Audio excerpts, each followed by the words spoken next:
The Theory of Political Economy by William Stanley Jevons. Chapter 4 Theory of Exchange. Part 7 Definition of Trading Body.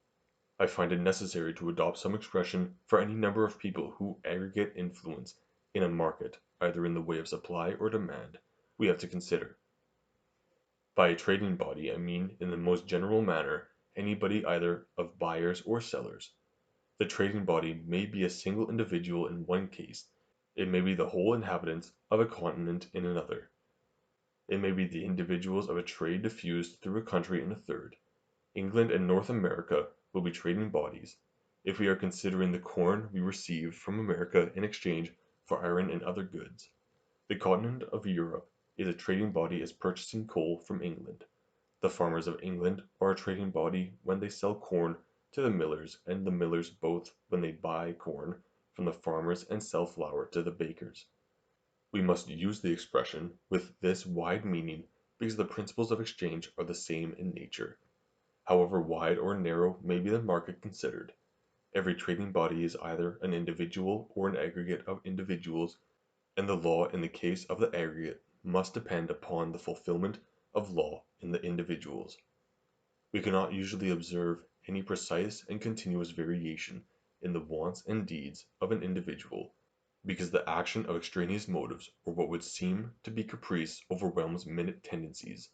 As I have already remarked, a single individual does not vary his consumption of sugar, butter, or eggs from week to week by infinitesimal amounts, according to each small change in the price. He probably continues his ordinary consumption until accident directs his attention to a rise in price, and he then perhaps discontinues the use of the articles altogether for a time. But the aggregate, or what is the same, the average consumption of a large community will be found to vary continuously, or nearly so. The most minute tendencies make themselves apparent in a wide average. Thus our laws of economics will be theoretically true in the case of individuals and practically true in the case of large aggregates.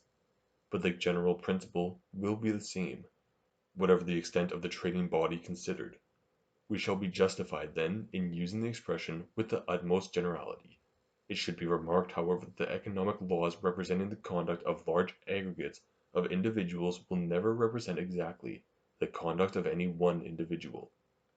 If we could imagine that there were 1,000 individuals all exactly alike in regard to their demand for commodities and their capabilities of supplying them, then the average laws of supply and demand deduced from the conduct of such individuals would agree with the conduct of any one individual.